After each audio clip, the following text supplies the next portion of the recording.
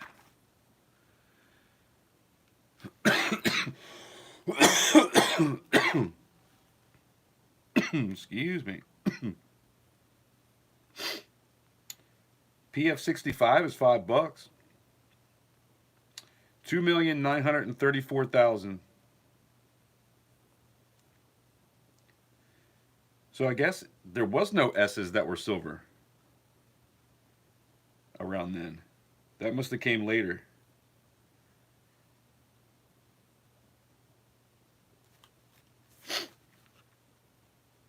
Yeah, I kind of forgot about that. I think that didn't start till what, the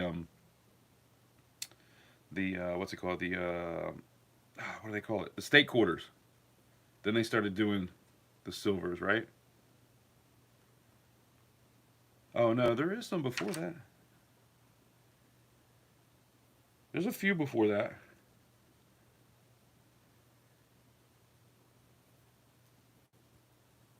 '92. Looks like 92 they started the silver again.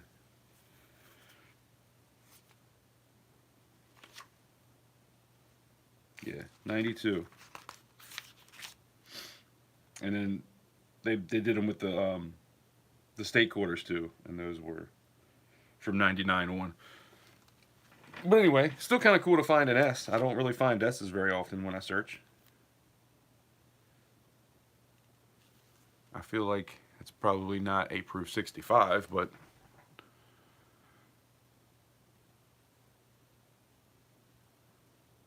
I don't know. Still pretty cool to find, in my humble opinion.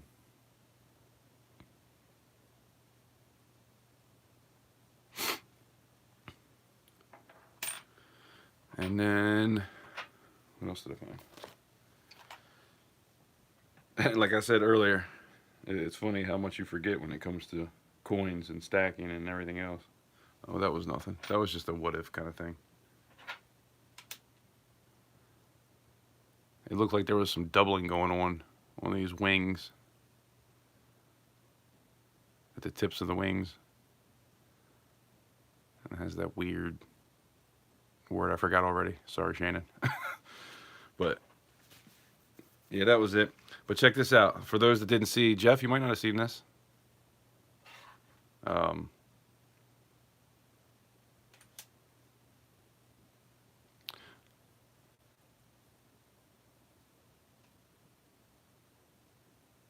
See the nose right there? It's a die crack that's starting. And that is when it's really bad. So I found one that was really bad first, and then I found another one that was just starting out. Pretty cool. Anyway, what are y'all doing? Anybody doing anything fun this weekend?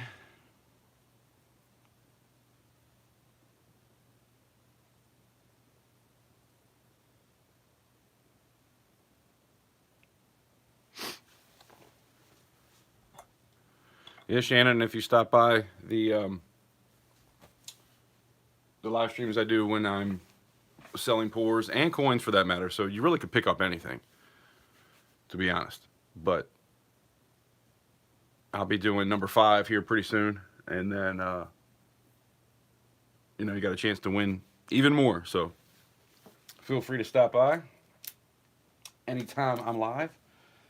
Would love to have you guys. Anybody that's here that's not usually here. But yeah, so this was the book I was showing everybody earlier. Making the grade. This is an amazing book when you're trying to figure out what the grade is on certain pieces. Like I was showing everybody this. That was found in pocket change. 1907. And we were trying to figure out the grade. And this book, I'm so far back here. Come on.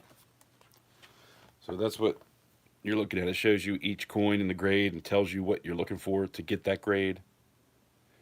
I feel like this is probably in between a 20 and a 30, I guess. The one that I have.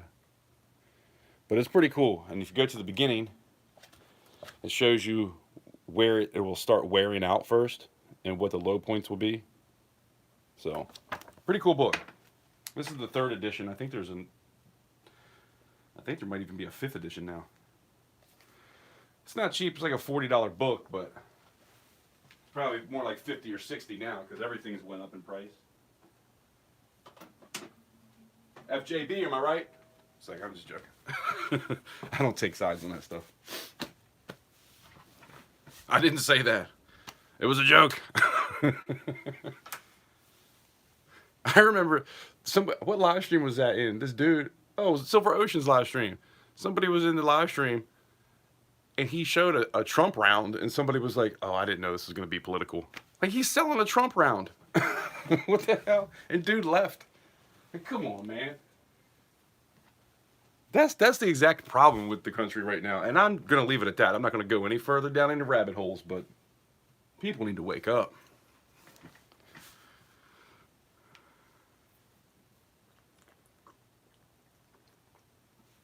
It's a sad state of affairs when you can't buy silver because you saw Trump on a round. You know what I mean?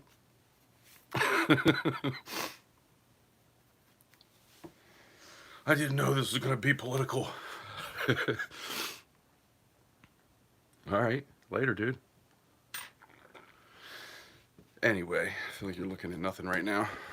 Let me at least give you some eye candy. I tell you, man, I got to do some unboxings, guys. I've got a lot of unboxings to do from like 2 years ago. Because I took a break. Those of you that have been around, I didn't make a video for like 2 years. I put a couple things out here and there, but for the most part, I was kind of gone. And came back about 3 months ago. Got back into the swing of things. And I've been holding like 20 packages that I got before I took that break because I knew I wanted to make videos out of unboxing them and showing you guys like what I got. And just, they've been sitting on a shelf for 2 years. So I got to get into all that stuff. There's some awesome pieces in there too, man. There's some really rare pieces. You know what I came across the other day? This will probably be my next video. I came across those Besker bars. 1 gram Besker bars with capsules. Totally forgot I even bought those. I don't even know how many of those are out there. It can't be many.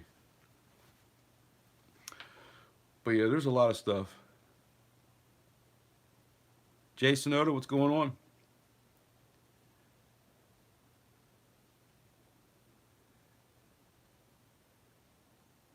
Did I get your mail? No. I haven't been to the mailbox today. I was there yesterday.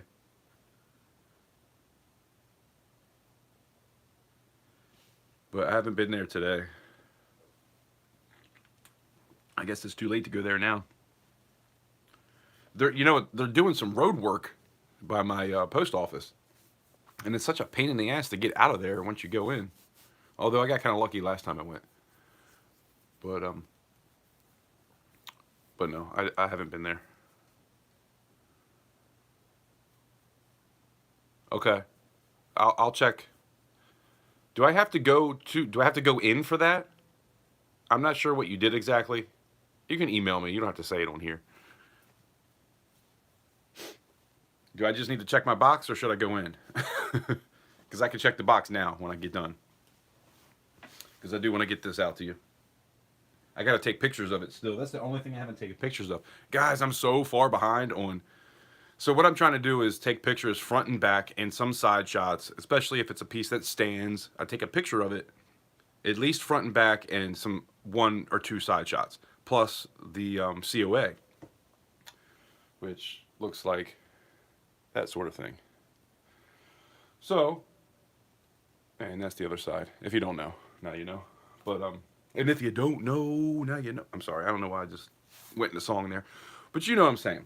Um, that's what I'm working with, and I like to take pictures of everything because on Instagram I'm posting pictures with, what it weighs and all that. I'm trying to, because I was going to start a website, and why pay to have a website when I can do it for free on Instagram? You know what I mean?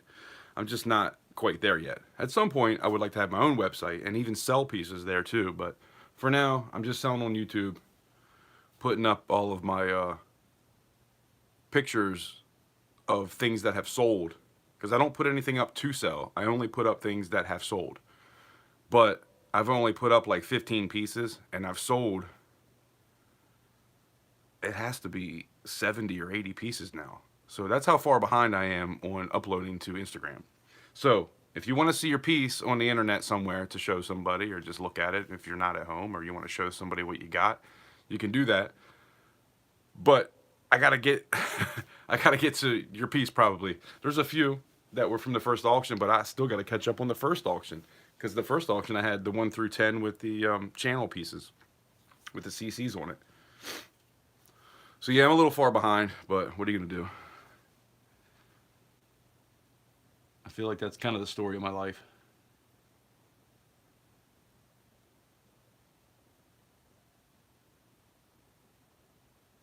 Life equals being behind. My life does. That's for sure. You sent cash? Okay. I'll check it. If it's there, then I'll go check it today. That way I can send this out to you tomorrow. That way it's out by Friday.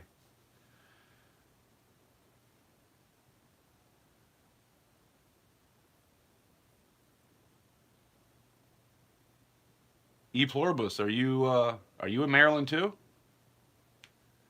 I'm sure there's a lot of central high schools, but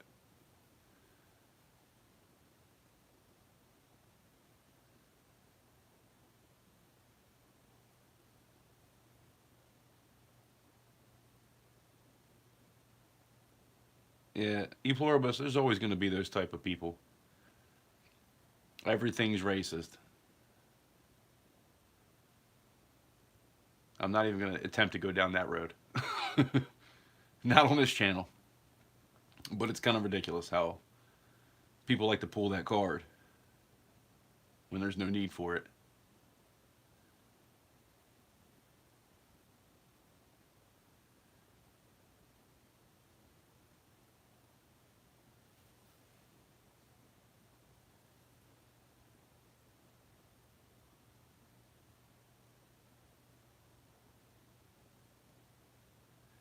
I, I'll be honest. I got some. I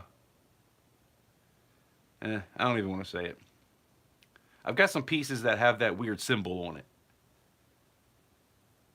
I'm not getting kicked for anything anymore, but you can probably figure it out. It's got that weird symbol on it, and I don't really collect stuff like that. But it was really old, so I bought it, and it was like I started to think about it because I wanted to try to put it up in an auction. I'm like, man, I can't even show this. Like, how am I gonna? There's no way. Like, I have to take that one to the coin shop. I'm just not gonna. I'm not gonna do it. And I've talked to other people about it too. They're like, nah, you shouldn't. You shouldn't even. Don't even show it, because I never even unboxed it.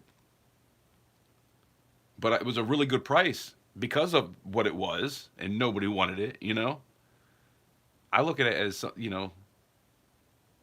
it's not like I'm trying to have a part of. It was a piece of history for me, not like a part of. I don't know. You know what I'm trying to say.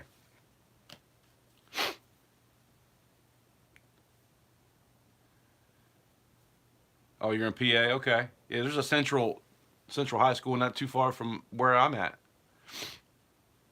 I went to Southern personally, but JB, where down this way or somewhere else? I didn't see anything around here.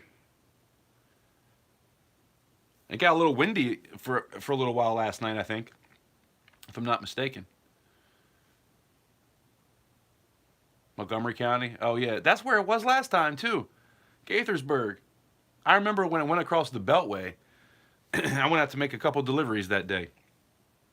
This was years ago, and you could tell where the tornado. You're looking on one side of the Beltway. This is the Washington D.C. Beltway, 495, and I'm looking on one side, and you can tell where the tornado came, and then if you look on the other side, you can see where the tornado went. Like it was huge. The girl I was dating at the time too, seen it personally. It's like, damn, I've never seen a tornado. It's kind of on my bucket list. I kind of do want to see a tornado at some point in my life. I saw a video the other day of a guy that was driving like straight into it, and somebody was on the radio like, "What are you doing? Get back, get back, stop, reverse." And he's like, "Nah, I'm getting in this thing. There ain't no way I'm getting in a tornado, but I would like to see one."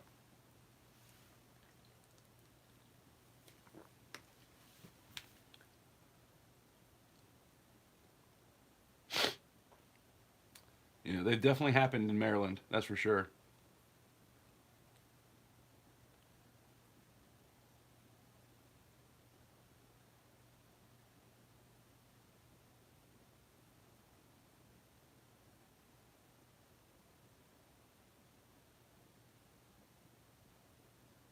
The unmentionable currency we used to play with as kids. Man, I'm brain farting on that one. You talking about Camel Cash? You remember the Camel Cash?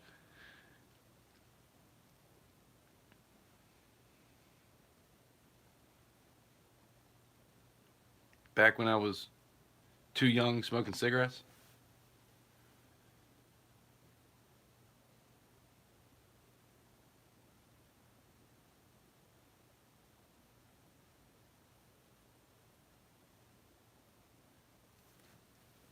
Oh, Jay, did you ask something? I don't know. Nice collection. Thank you.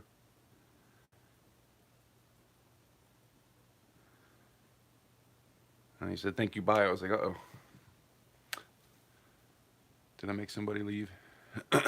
It happens, I guess.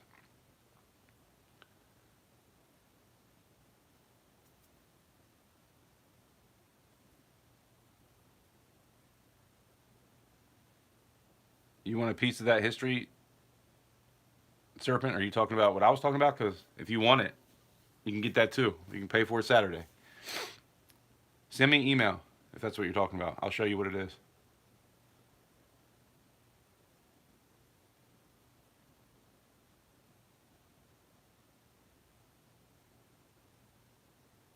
That's awesome. It's always good to educate the kids. That's why I like taking star notes in. Like I collected star notes for far too long. Anytime I found one, I kept it. And then all of a sudden, you got like 10 grand in star notes that aren't even rare. And I was like, well, I really can't keep all this. So I started giving it away. And whenever I would go to certain places, I would, all right, Tully, Tully, I appreciate you hanging out. I'll see you soon. What the hell was I talking about now? Crap. I threw myself off. Man, that one totally just blanked.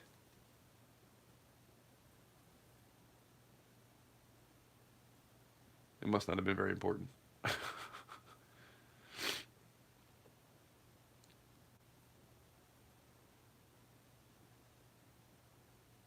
Oh, the star notes. So the star notes, dang, thank you, JB. As soon as I thought it, that popped up.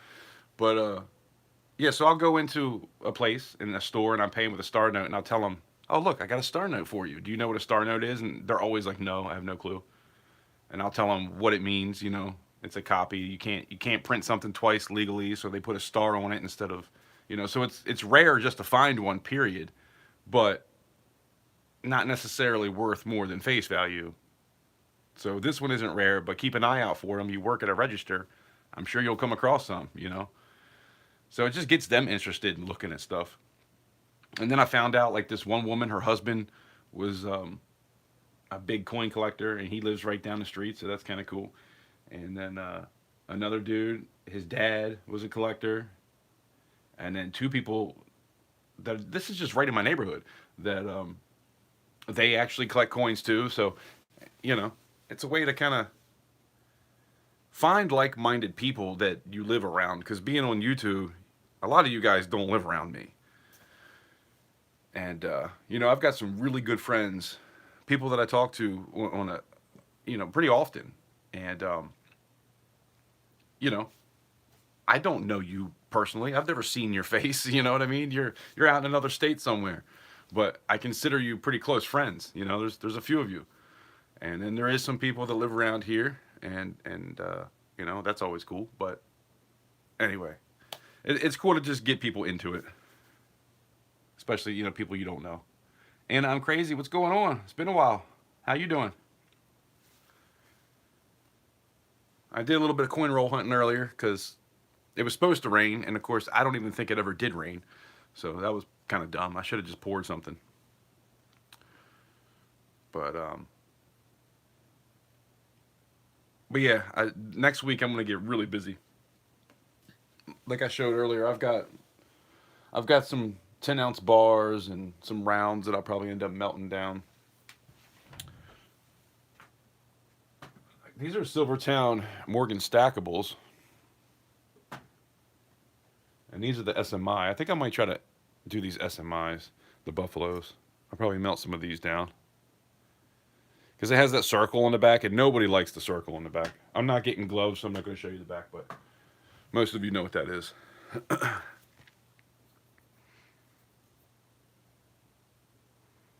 I'm good, Anna. I'm great, really. I mean, let's not lie about it. Let's be 100%. I'm great.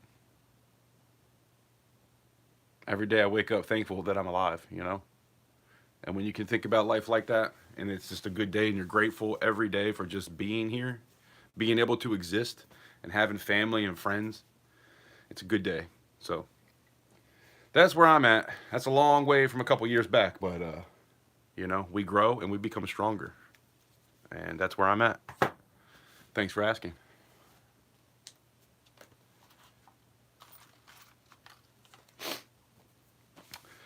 But yeah, I said I was going to get off here like an hour ago, so I guess I should probably do that here soon.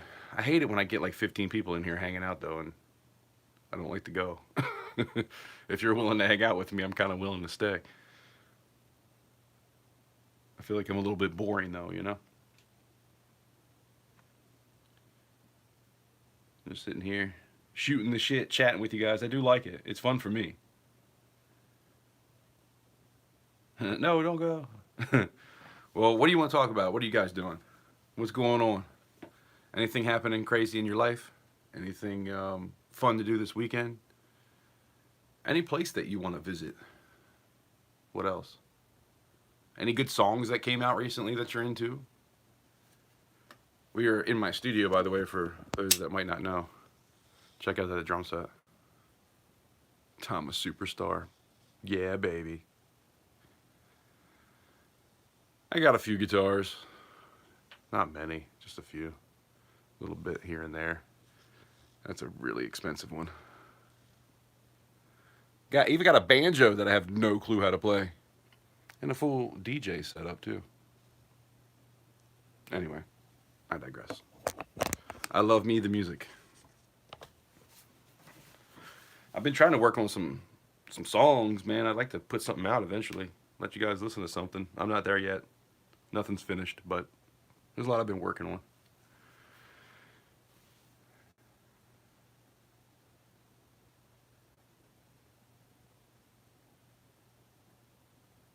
Your truck is stuck in a river, Invisible River Ranch.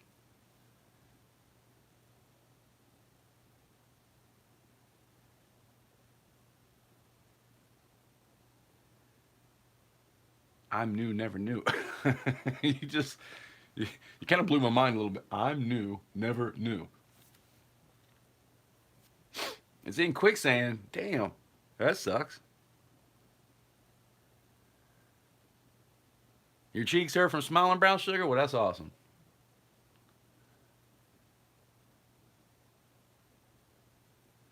You wake up happy and feeling blessed every day. That's the way to live. You can have all the money and all the stuff in the world, and you can still not be happy.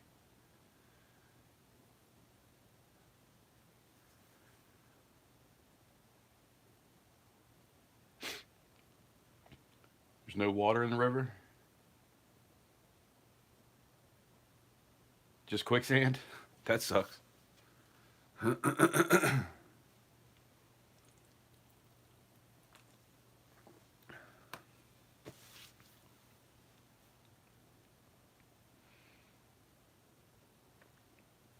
don't have a winch? You gotta get a winch out there. Or a come along.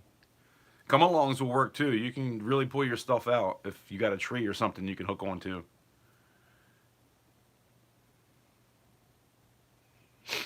I mean, it sucks. You got to sit and ratchet the come along, but it will pull it out.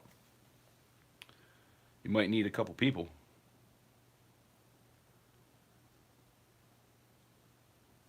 You got any pulleys? You can set up a little pulley system.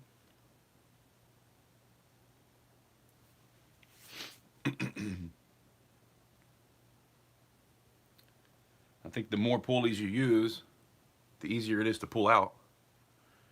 Don't ask me how to set them up, but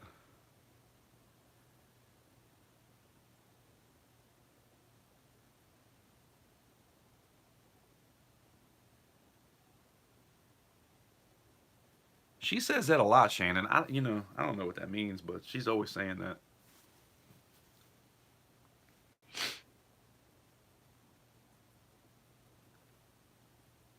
I don't know if that's good or bad. You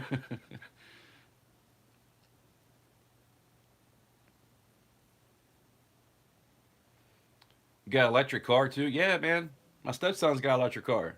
And the other day I had to get towed out of the driveway, so I still don't know what happened. I don't think the battery was dead. I think it was something was wrong with it. But I never heard what it was. I think that whole thing is ridiculous anyway.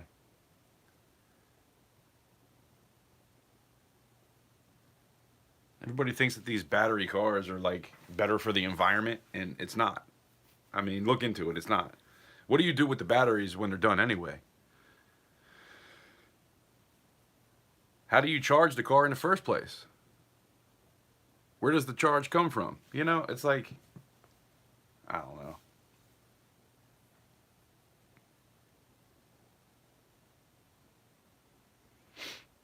And then I hear in California they're trying to put them like everywhere, but there's not enough. Like they don't have enough. What's it called? I keep thinking capacity, but they don't have enough to charge infrastructure to charge everything.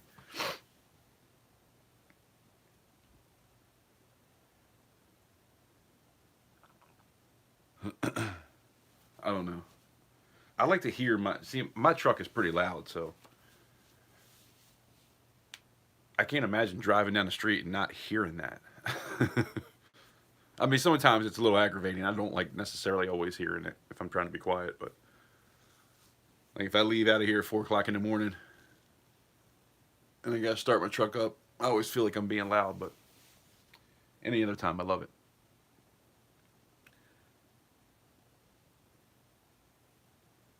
I think it's I don't know.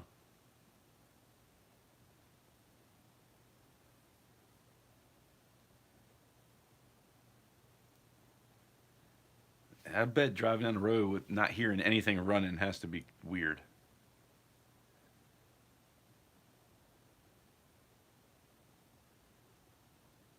If you're chased by the police, they can press the button and stop you. That's coming if it's not already here. That's going to be in every vehicle at some point. Watch. I give it 10 years. Every new vehicle will have that.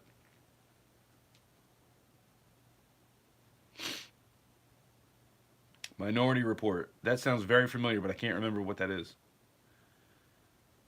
I know it's a movie, but I'm gonna have to go watch that again.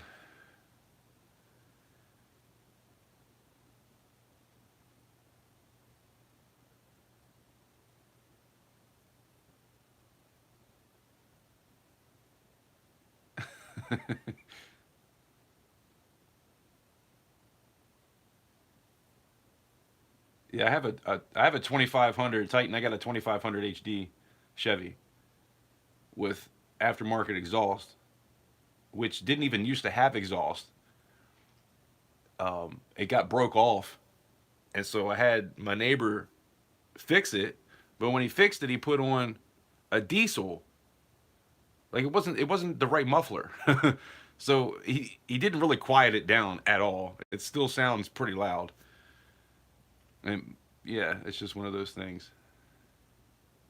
Oh yeah, Tom Cruise. Yeah, yeah. I think that sounds very familiar. I don't remember the movie per se, but I know what you're talking about.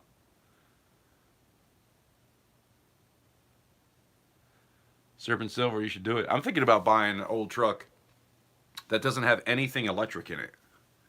I don't know how far back you got to go for that, but I don't. I want a truck that has no electronics. I'm pretty sure you can get something from the 80s.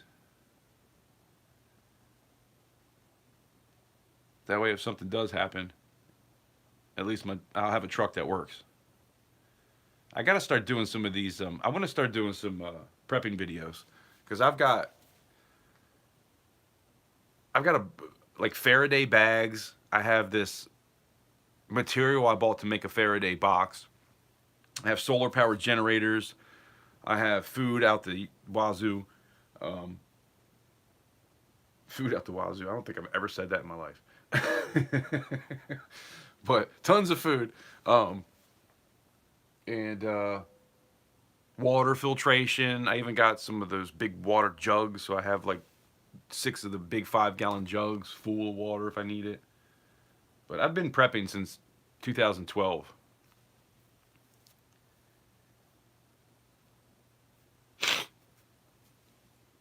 But I don't necessarily have everything I'd like to have.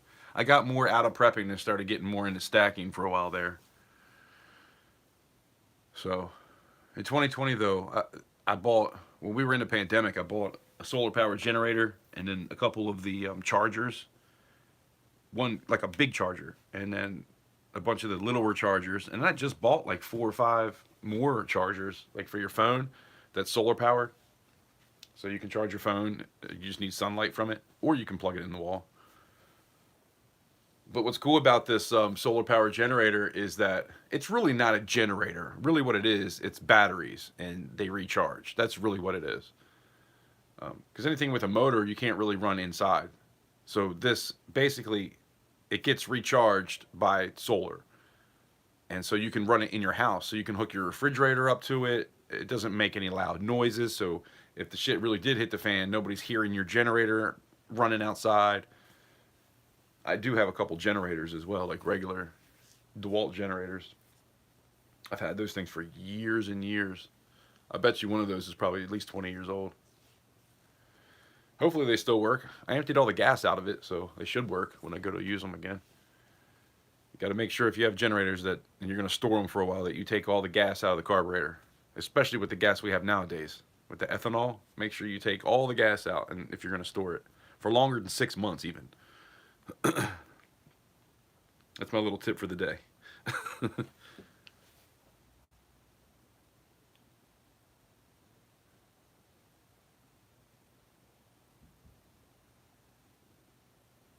I wish I could click on that. I don't think I can click on that. Oh yeah, I can. It just took me somewhere. Uh-oh. Oh, it says error.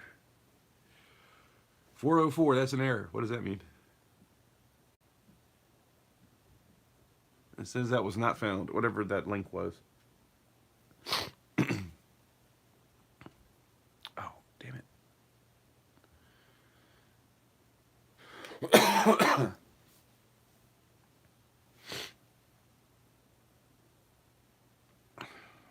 really hate this computer. This laptop is a pain in my ass. It's like my nemesis. Every time I touch it, it does something I didn't want it to do.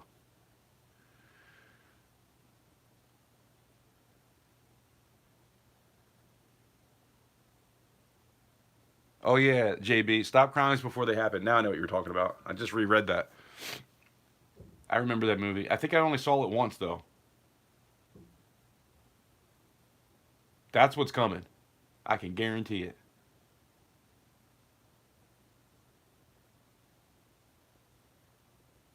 I mean, that's what they're doing in China already.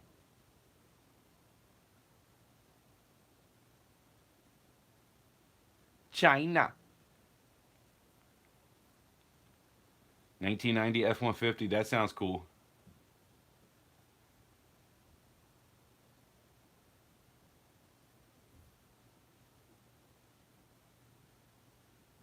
Titan, I'll be honest, I'm not a Chevy man, but I'm also not a Ford man. I like Ford. I've had Ford. I've had Chevy.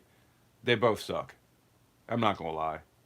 I mean, it's probably just my bad luck, but I had a F-150, and that was even a V6, and the transmission started going up on that just before 200,000. So I never even hit 200 with it. I think it was like 180 something, and then so then I got the Chevy. The Chevy, right? It has an amazing engine. That engine is, what is it, 6.0 I think, or 6.2? I can't remember. Um, I don't pay attention to that stuff very often. I don't know shit about vehicles, to be honest. But awesome engine. But the transmission is just not as good as the engine, right? And I'm one of those people that like to get on my shit every now and again, pedal to the metal, as they say. Um, and I got pissed off, man. I was at lunch one day. I was meeting my cousin because he owed me some money. He made me wait for an hour. Well, my lunch break was only an hour, and I was coming back late, and I was pissed off. And I got the money from him. I took off, and as soon as I'm going down the road, I feel like the gears are like slamming into to gear, and yeah. So that whole next, just trying to drive it that day, and then the next day was doing the same shit. Every time it was slamming the gear real hard. So I had to get a whole new, at 85,000 miles. I had to get a whole new 2500, HD motor. I had to get a transmission for it, a brand new transmission. So now I don't get on it heavily like that anymore. The thing is that motor, and it's all made for pulling. It's a 2500, so it's made for pulling something, not for just slamming on the gas, right? That's what I've learned in my experience. If you want to slam on the gas and go fast, get a F-150 or a 1500. But if you got a 2500 or anything bigger than that, even like a F-350, like, you just don't want to be just pedal to the metal, because you burn shit up. At least I did.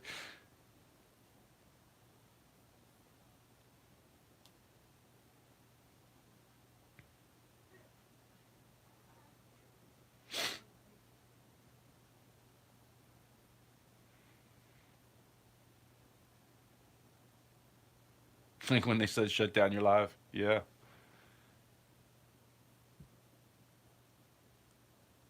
Yeah, Serpent JB was talking about Minority Report. Yeah, like you would think about the crime and they would come get you. I remember that part of it.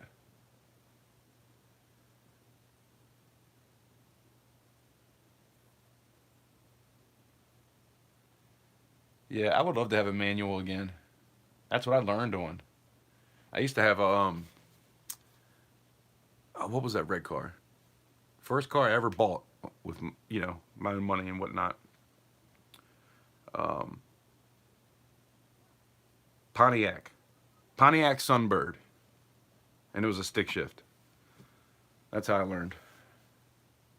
I missed that car too, man. I got a new car, a Honda Accord, and it was my aunt's car, and I took over payments. And I had both cars for a little while. Well, my best friend, he passed away a couple years back, but he didn't have a car and he needed something, and I felt bad because I have two cars, and I was like, well, just pay me what I think it was, like $700. Like, it wasn't even a lot of money. Pay me $700. We're good to go. You'll have a car. Pay me whenever you get it. Well, the guy, he wrecks the damn thing after he had it for like not even a month. Never did pay it all off. I guess once he wrecked it, he figured he didn't have to pay for it. And, he was always that guy I could call for anything, no matter what. So I didn't really harp him on it.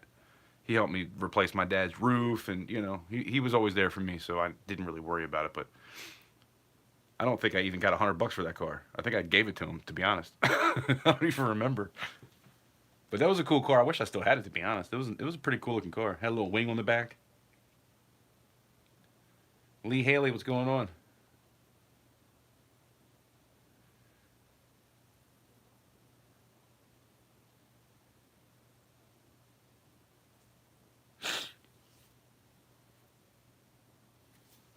I do like the look of the Tundras. I'm kind of more of a American made though.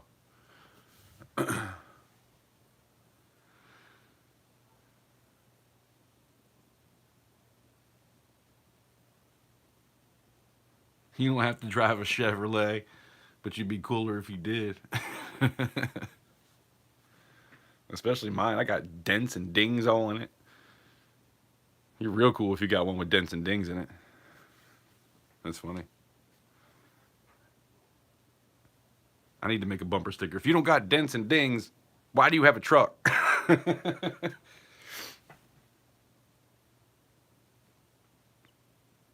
JB, you just bought a Ram? Is that the one with the toolboxes on the side? That's freaking awesome. I really like those trucks. I've owned Ford, I've owned Chevy. I'm thinking about going Dodge next time. But I've heard bad things about them over the past 10, 15 years, you know. I'm sure once that happens, though, they tend to work out the kinks and make it right. So, I don't know. My neighbor has one, too. It's badass. I love it. I sit and look at it every day like, I'm going to get one of those.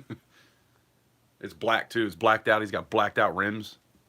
It's pretty cool. Tires like stick out further than the truck does, which I don't necessarily like that because then you do hit some mud. It's going all over the side of your truck. But like I said, if you don't got dings and you don't got scratches, what do you have a truck for? You know what I mean? That's why I love four-wheel drive. I'll never get anything without four-wheel drive again. I can tell you that much. The Ford F-150 I had was rear wheel drive, and I used to take 50-pound boxes of nails when it was going to snow, and I knew that I had to get back to work the next day. I would put a half a pallet of nails in the back of it and strap them down. That way I had weight in the back because then I was fine.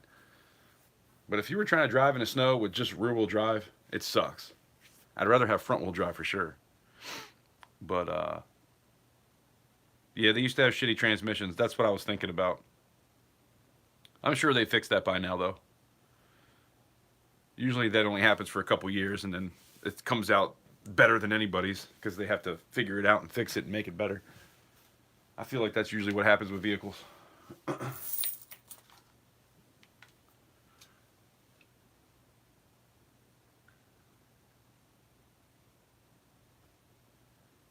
Talk nice to it. Hey, I talk nice to my truck all the time. I just said the other day, I know you need an oil change. I know you do. Just let's get where we're going. Let's not have any issues. And I promise you I'm gonna get you one real soon. I'm so over on my oil change right now. It's pretty bad. It's probably like 2,000 or 3,000 miles I'm over. But I don't run it that much. So it's like, do I really need to change it as often as they say if I'm not running it that much? I don't know. Probably. I know oiled sitting, even not using it, eventually kind of gets, you know, even if you're just using it a little bit here and there. Because it has a date and it has miles. So, like, if you don't change it by the miles, they want you to change it by the date. But is that them just trying to make more money? Or does that really matter? I don't know.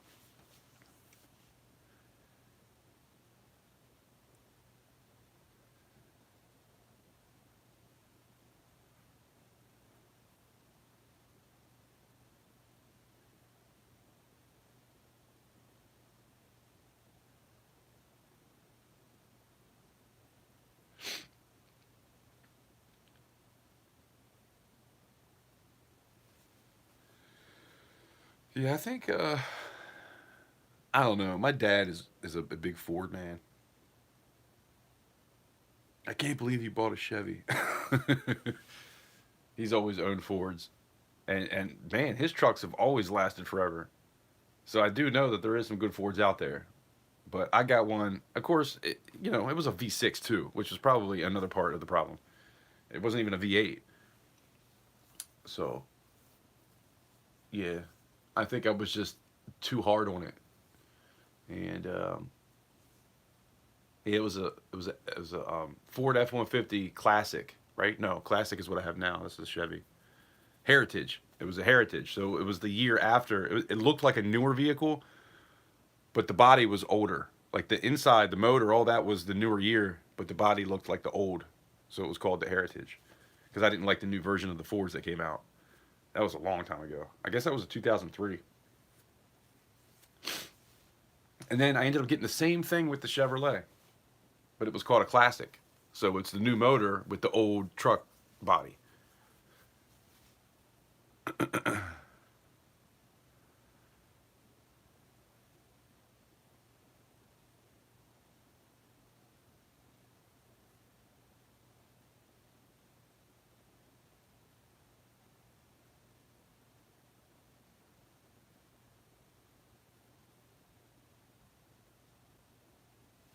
What was found on the roadside dead?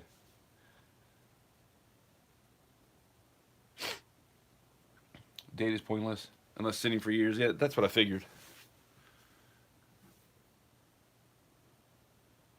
Yeah, I mean, who doesn't love Mustangs? If I had to go 1968, I would probably pick a Camaro though over a Mustang. They're both beautiful cars, but I think I'm going Camaro on that one. Even Cougar. My dad has a '68 Cougar. I love that. That car is awesome.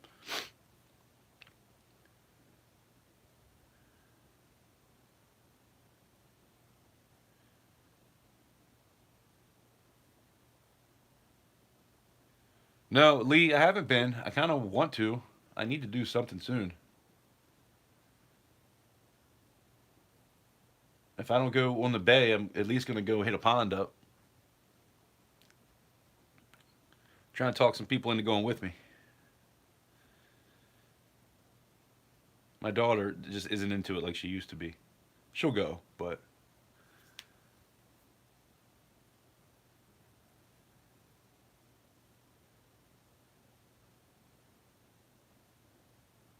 GTO, yeah, GTO for sure.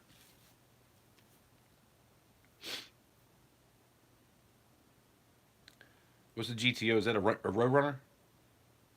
Right? I'm really bad with names, but I really like those. But there is nothing better than a '68 Camaro. I don't know what it is about that. I love it.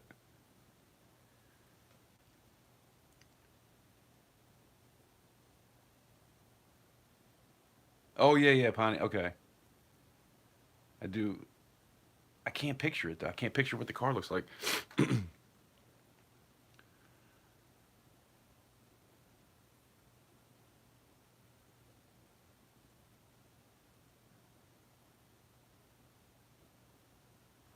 Stop it. Oh, stupid thing.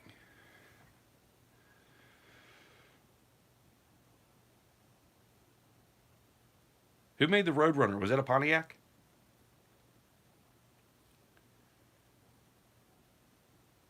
I feel like those two cars look the same if it's not the same car. I don't know. Hold on, guys. I'll be right back.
All right. We got 14 people still here. I appreciate you guys. I thought about getting off a while ago, but I love hanging out. So if there's people going to be here, we're going to hang out. Anyway, so are you guys into? Let me move this over a little bit because this is kind of in my way. Are you guys into? I get some of the pores in.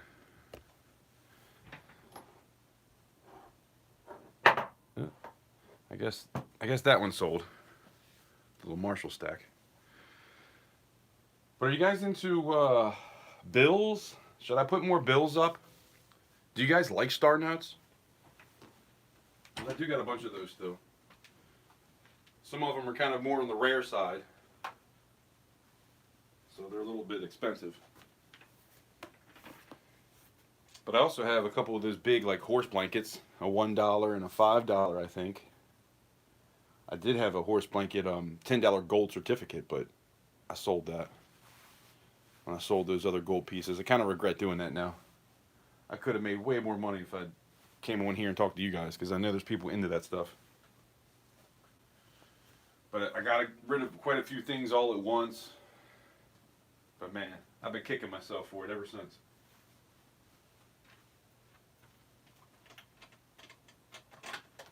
But I can start putting up more of that kind of stuff.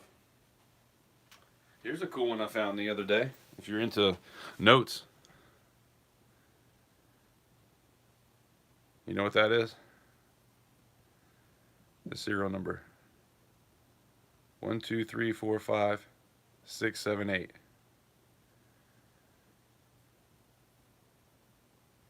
That's the only time that I found a broken ladder. And $10 bills are so hard to find anything. I don't know what it is with $10 bills, but I never find what I'm looking for. It's a tough one. I didn't even find a $10 star note for probably 2 years after hunting.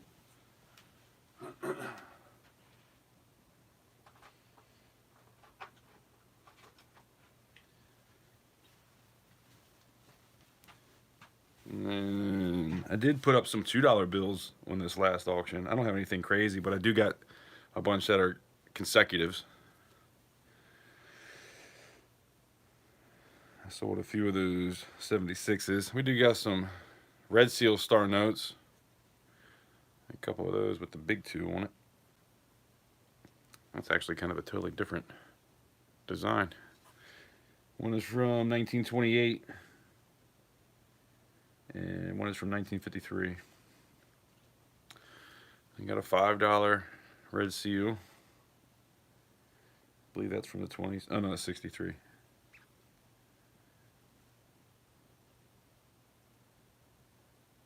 I came across the trinary the other day, and I kept it just because, but I don't know. That's probably pointless to keep. There is a lot of 2s in a row. So when you look up the coolness factor is kind of there, but people just, I don't know. I feel like most people aren't into that kind of stuff. But like I kept every star note that I found. If you don't know what a star note is, that star right there, it's a reprint, because they can't legally print the same serial number twice. So say they had a sheet with this serial number on it that got all screwed up and they had to reprint it. They reprint it with a star instead of the letter. That's another star. Instead of the letter, like the A right there. That's what a star note is. Check this one out. 8675309 in a breakup, you know, obviously broken ladder type of situation, but I had to keep it, man. 867 is kind of like, I know that phone number actually. That's kind of where I'm from. So I kept it, even though nobody else probably wants something like that. Couple star notes. Another star note. Here's 100 I found not too long ago, and that one is semi-rare. And then the other day I pulled some 10s out because I wanted to search $100 in 10s. They're all consecutive, which is cool, but I don't know anybody that is into buying consecutive bills unless it's something else fancy. And then I got some silver certificates. I could put some of these up and a few of those. I thought about giving away some of those, which I did already at the last auction. Sorry, I haven't been reading the comments. I'll get back to you in a minute.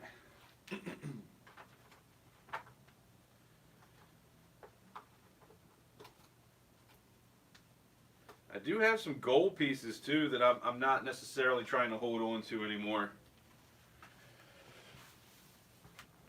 So if anybody's into that kind of stuff, that's the horse blankets I was talking about. It's not in good shape. It's it's been through the ringer. I can tell you, there's been a lot of people that bought something with that. But that is from 1914. See the number right there, 1914. That's old. That's probably the oldest paper money I have.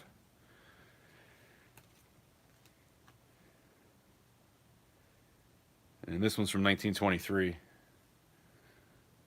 But these are, they call them horse blankets because they're so big. A regular dollar from nowadays is only like about right here. And probably, you know, probably like that. A lot smaller. And then I have some of these, the gold backs, the original ones, the 10, the 25, the 50. You got a 500 euro and the Liberty. I might put some of this stuff up in the next auction, especially if you guys are into it. Kind of digging into some of the collection I've had that I'm not necessarily into anymore. I do have the 5 and the 1 as well when it comes to the gold backs. So I could even put that up as like a whole series. It's not going to be cheap, but I could put it up for sale that way.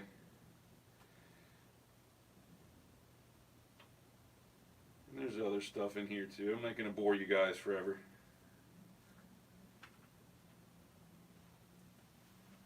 But yeah, a lot of cool stuff like that.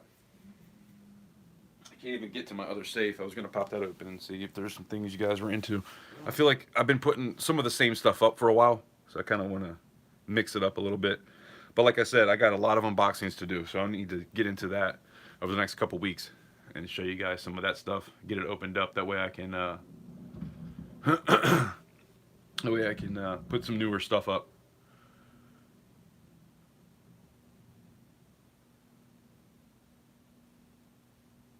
But anyway, if you did see anything that you like, let me know. I might put it up in the next auction. I'm kind of like, I don't know. I don't know what to do. I don't have any Hawaii bills, no. Brown sugar.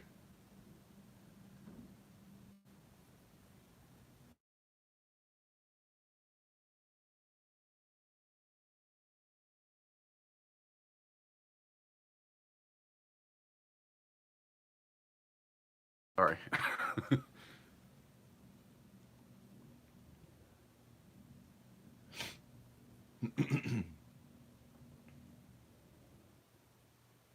You had $400 in starters come up missing? Damn, that sucks.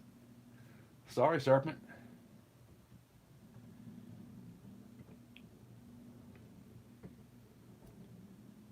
Appreciate you, Shannon. I don't know what you were saying that was awesome too, but 7 stacks, you made it. Yeah, I'm a little late here.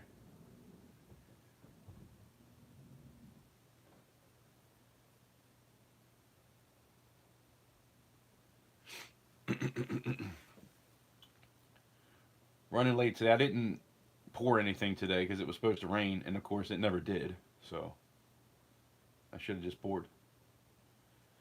But I did find a 1969 S quarter. I went through, I guess, 40 bucks. I didn't even do the whole 100. But I found that today. 1969 S.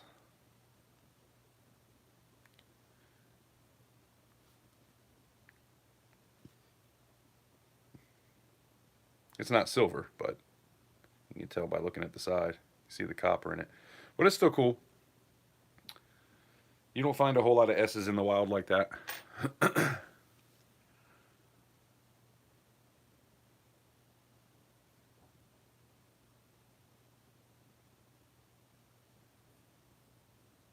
Rocco, what's happening? Rocco, is that how I say that?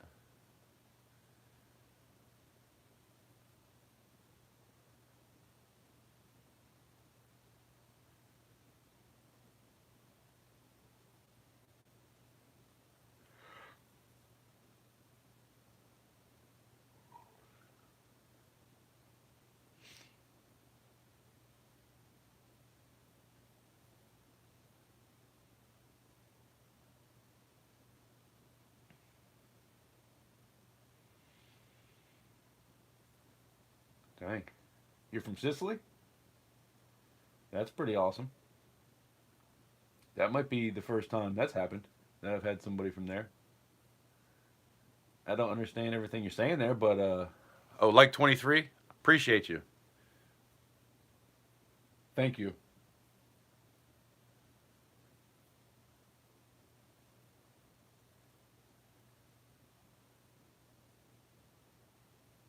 All right, Titan. We'll talk soon regardless.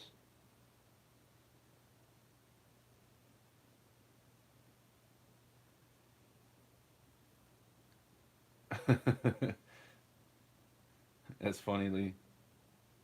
That's why it's hard to find them without creases because they were always folded up.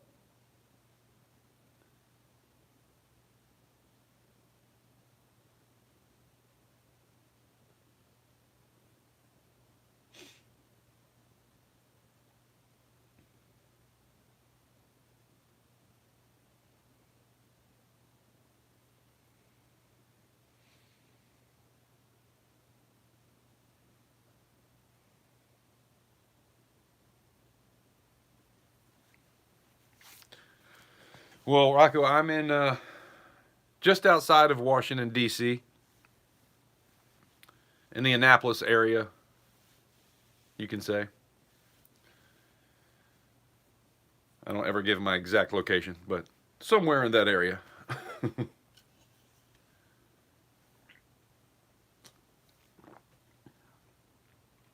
the Chesapeake Bay, which hopefully I'll get a chance to go do some fishing at soon, or hit a pond up. I don't know. I like bass fishing though, but it is fun. I got a lot of rods for both. Actually, something kind of funny that I bought years ago. I don't even know where I bought it from, but you can. It's like a wooden piece, right? It's like a wooden piece. It's about like this, and it goes across, and it has holes drilled in it. And so you put your rod up in the hole, and then the other side you can kind of click it in. It's like got like a J kind of opening, and so you click it in. And I finally, after 5 years of having this thing, I finally hung it in my shed. So now my fishing rods are up in the attic of my, not in the attic, but on the roof of my shed instead of being clustered up in a corner. But now what do I do with all my freshwater rods? I've got 7 of them sitting on my front porch right now. I just bought a rod from Walmart the other day because I was walking through there to do something. I had to get something, and I always got to stop by the fishing rods. They had one for $5. A nice fishing rod for $5. I mean, it was only 5 foot. It's not a huge rod, but it's a smaller reel. But for $5, shoot, I'll take it. You can't go wrong with a $5 rod and reel, even if it only works for a couple times. I spent more money on. I caught a 5-pound bass out of this pond one time. The same pond. Oh, I gotta tell a story. JB, I don't know if you're still here, but I gotta tell a story. So I caught a 5-pound bass out of this pond, and I set the hook and I'm reeling on it, and I get about 3-4 reels in, and the rod, like the arm of the, the handle broke off in my hand. So I got the rod in one hand and the handle in the other hand, like, uh-oh. And this is a big ass fish. I'm like, I could tell, like, this is like a 5-pound bass. And so I had to like hand line it in. But I got it. I caught it. And then I went there not too long ago, and I was in the same spot in the back of this pond. And there was these ospreys flying around, and I was like, man, I really don't want them to see my lure hit the water and then go try to dive at it, right?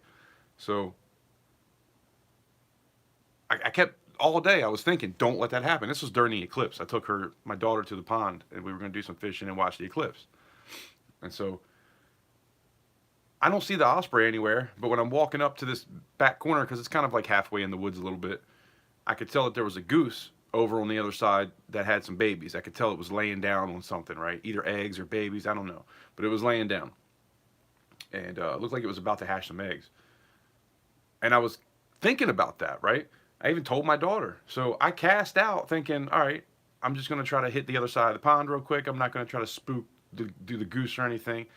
First cast, I cast it in. That osprey dives down, doesn't hit like the lure. It dives into my line halfway through, right? And I'm like, what the fuck? So it dives in. I'm like, how does this even happen? This is my luck. So the goose at this point, when this happens, the goose is like, I'm about to mess this osprey up. So the goose comes over, like squawking at the freaking osprey that is tied up in my line. I'm yelling at the goose, get out of here, because he's trying to eat the osprey that is all caught up in my line and can't really defend himself. So I'm sitting here reeling in a freaking osprey with my fishing rod, yelling at a goose to leave him alone, and I finally get it in all the way to a spot where I grab him by the wing, and then I grab him by the back of the neck, because ospreys have, it's like an eagle talon, but smaller. And I didn't want that in my arm, which ended up in my arm anyway. But I'm trying to get my daughter to get it unhooked, and we cut the line, and she's trying to unravel it. And I kind of got it, but not all the way. But I got my lure off of it, and it ended up sticking me in the arm. Just a little bit, though. I still have the mark, but it didn't, like, rip my arm open like it probably could have, because those talons were huge. But as soon as it stuck in my arm, I was like, I'm out, so it let go, and then it flew off, almost flew into a damn tree, but it could fly. So being attached to my rod, he wasn't going to go nowhere. So I had to do something about it, but that was just a funny story. I go fishing, don't catch one fish, but I catch a freaking osprey. Like, how many people has that happened to in life? I wonder.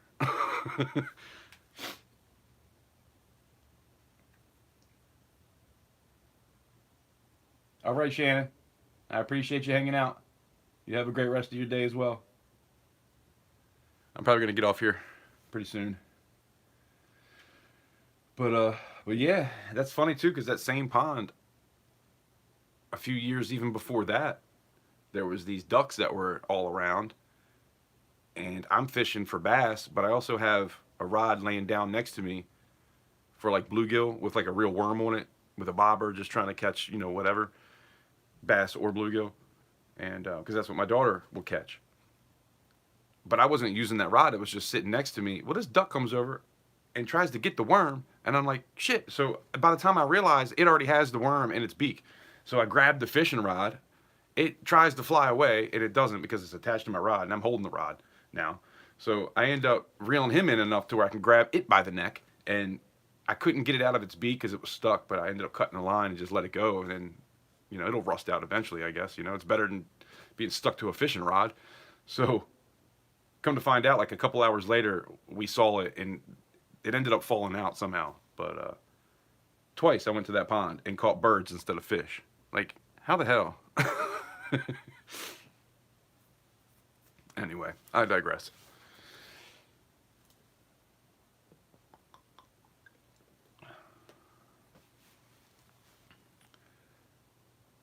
But I appreciate you guys hanging out with me. Damn, it's after 6 o'clock. I'm going to card these up, these coins over here. We got some silver quarters and dimes. I'm going to card these up and do some giveaways with those in the next live stream. Well, not the next live stream, because that'll probably be a poor live stream. But next time I go live and I'm having an auction, I'll be giving away some silver. So come hang out. You don't have to buy anything to win a giveaway. You just have to be there, and that's really about it. Oh, somebody was talking about a $2 bill earlier. I don't know if they're still here. I think he left. But I have this one too. Check this out. That's a real $2 bill. The back looks totally normal, but the front is weird. But it's real. It's an actual banknote. I tried to put this up last time and nobody bid on it. But I got some other stuff like that. I've got some more mint issue pieces, with the original mint packaging and all that. Kind of like these 2021 Eagles. The Type 2. This is when they first started doing this version. I got a bunch of these. Not a bunch. I got a few of those. But I got a bunch of other stuff too. I might start putting up. We'll see. That's kind of in the deep stack. But at the same time, I like putting up different things. So I might pull out some of that at some point. I appreciate you, Rocco.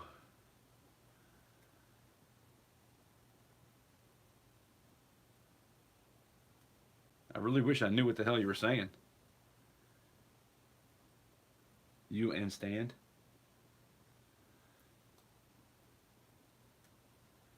Oh, is that what you're talking about?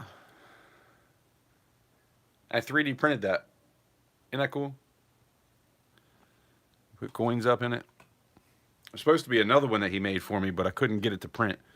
But it says capital currency down here, and it has the C up there. Trying to get that happening, working at some point. And these are my pours that I poured myself. Melting silver down, getting it hot like molten lava, and melting it into things. But anyway, I want to get off here, guys. I appreciate hanging out with me today. I've been going a little bit longer than I originally had planned, but if you guys are here, I do like to hang out. If there's, 10 of us, 15 of us. At one point, I think there was 20. And it's hard to leave when you guys are hanging out and we're having fun. But I guess the show must end at some point, right? Still got a few more quarters to go through. A bunch of change, too. I might try to make a video about that stuff. Show in a video like everything I found. There's quite a few videos I need to do, I'll be honest. I'm so far behind. So stay tuned, not just for the live streams, but for videos. I want to start posting a little bit more than I have been when it comes to videos and not just live streams. But anyway, guys, I appreciate y'all. Every Tuesday and Thursday I'm here. I haven't missed one yet for a couple months now. So even if I'm not outside pouring, I'm usually here doing something, at least hanging out. So I appreciate you guys coming and hanging out with me. I appreciate 24 likes. That's awesome. And, like I always say, I appreciate you stopping by. Hopefully I'll see you on the next one. Have a great day.